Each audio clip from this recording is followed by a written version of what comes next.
All right, when sodium fluoride's a base, so when you add that to anything, a base is going to increase the pH. It doesn't matter what you add it to, it should increase the pH. Two, the pH of, this is a 1-to-1 buffer. The 1-to-1 buffer, this is false. We could either use Ka for the acid component or Kb, we'll get the same answer. It describes the same equilibrium, so we don't need to do it simultaneous. Unless, of course, it was extremely dilute, then we would have to do it simultaneous, but it's not extremely dilute. Three, I didn't finish this, did I? The pH of a solution containing 0.1 molar HF and 0.1 molar HNO2 must be solved using the simultaneous method. So when we look at the K values here, Ka is 10 to the minus 4, 6.6, so this Ka is 7.2 times 10 to the minus 4. Can we do this stepwise?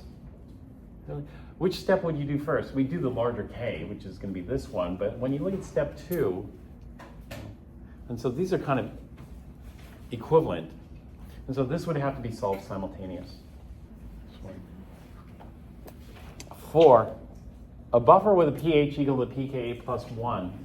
This plus 1 has 10 to 1 ratio base to acid. This is true. The pH, because log of 10 is 1, and so that's how we got the 1 there. The pH of a sodium dihydrogen phosphate solution is solved using the simultaneous method. This is true. The reason is sodium dihydrogen phosphate is an amphoteric species. So an amphoteric species can collide with water to form hydronium or can collide with water to form hydroxide. Sorry, for number 4, what would they be if like the equivalence was like, you know, the 10 over 11 and the 1 over 11? Mm-hmm. What would those be in terms of like pH and pKa? The 10/11ths equivalence point would be pKa plus 1. This is the 10/11ths equivalence point here. Oh, okay, yeah. The 10/11ths equivalence point gives you a 10 to 1 ratio. Because there's a total of 11 parts. 10 parts base, 1 part acid, total of 11 parts. The total of 11 parts, 10 of them are base, 1 of them is acid. That's 10/11. 5, so this is true. We have to solve this simultaneous. But we don't really, because somebody gave you this in an equation. What was the equation that we can use for this? The equation that we can use for this is the pH is equal to pKa for the amphoteric plus the pKa for the conjugate acid of the amphoteric divided by 2. So it's a very simple equation rather than having to use the simultaneous method. Well, we did, somebody else did, and gave you the simple equation to use.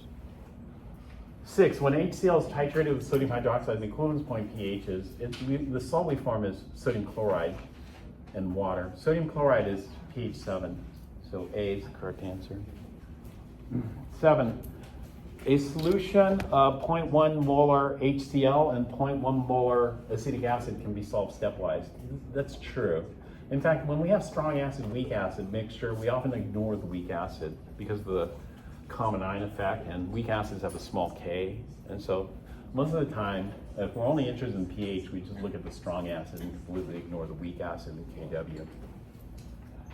Number 8, the pH at the half equivalence point in the HF with sodium hydroxide titration is pKa. That's correct. At the half equivalence point of a weak acid, strong base titration is pKa. When one of the species is weak, yes? So didn't you say for on the quiz, if it was really low concentrations, like wouldn't it be more towards 7 instead of pKa? Since we don't know the concentration, you wouldn't need more information, wouldn't you? Oh, for number 8? Yeah, for number 8. Yeah. Wouldn't it be C? Yeah. Well, that's right.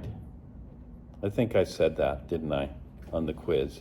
So the same thing for this. If you did C, then you can tell me. I'll give you credit for C. Actually, C is probably the better answer.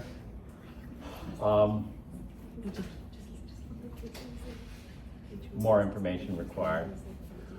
It's only if we do extreme, if we go extremely dilute, then we would have to. And so the HF concentration would have to be in the micro or smaller, maybe nanomolar, and the same thing with sodium hydroxide.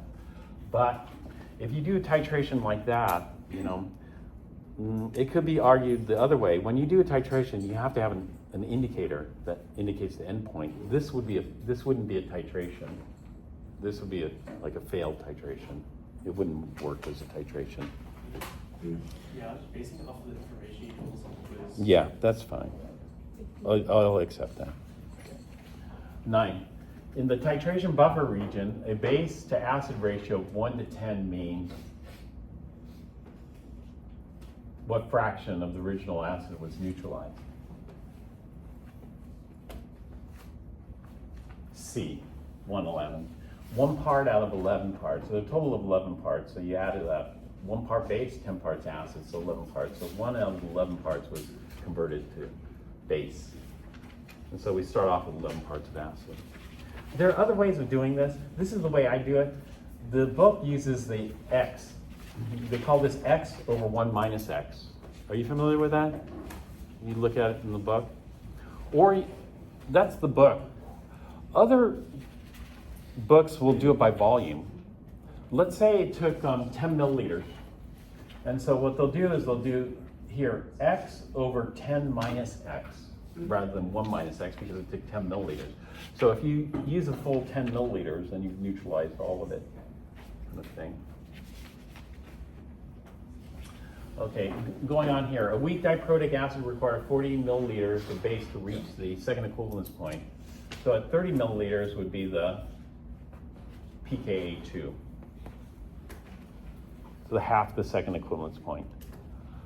11, a pH 3.57 in the acetic acid sodium hydroxide titration is in the buffer region. You know, acetic acid has a pKa of 4.74, so this is close. Now, some people might, and I realize that because some people ask me about this one, you know, because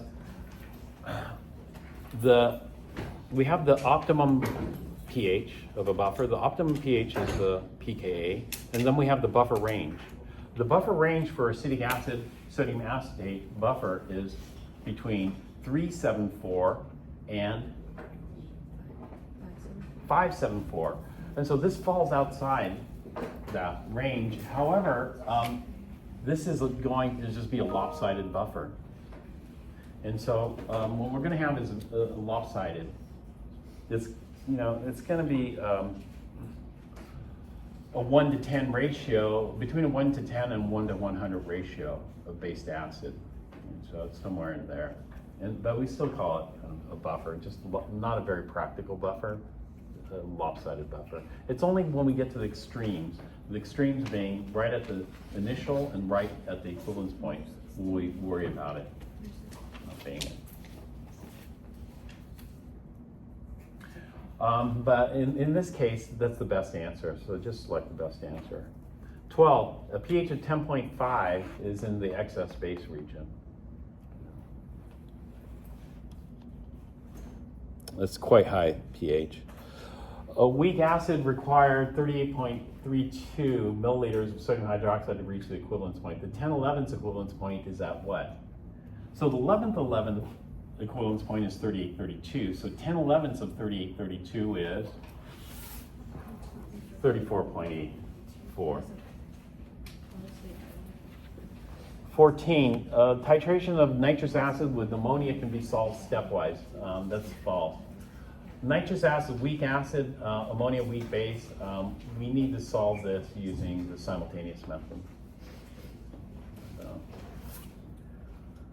So, more information. Well, actually, different techniques required to solve that. 15, a 1-to-1 mixture of nitrous acid and ammonia has a pH equal to pKa. No, this only works for Henderson-Hasselbalch buffers. This would be a buffer, but not a Henderson-Hasselbalch buffer. So that would be false.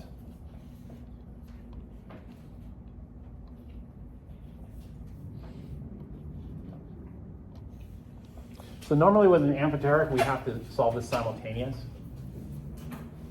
But somebody else did it and came up with this equation. The equation is the pH is equal to pKa of the amphoteric plus the pKa of the conjugate acid of the amphoteric.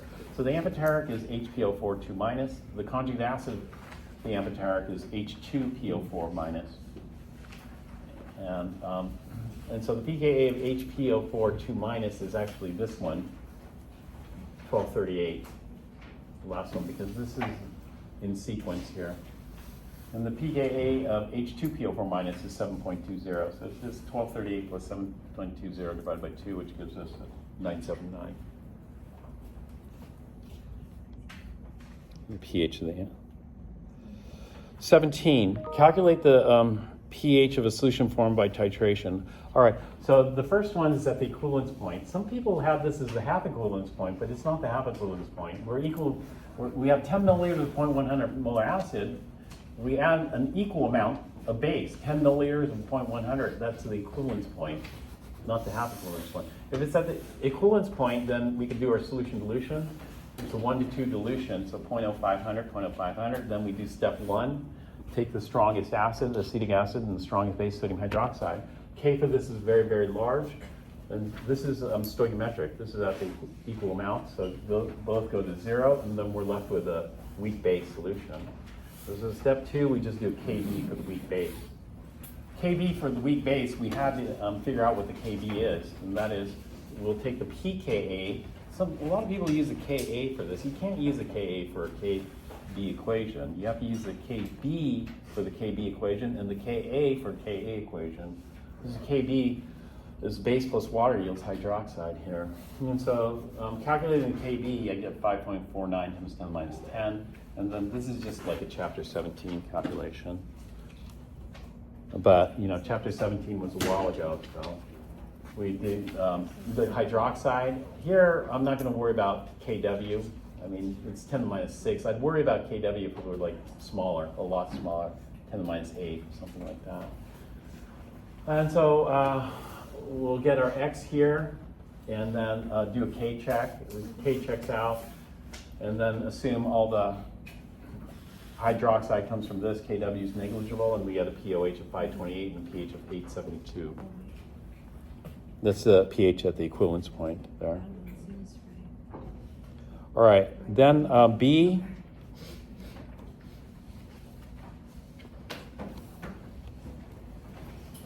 Actually, we're out of time here.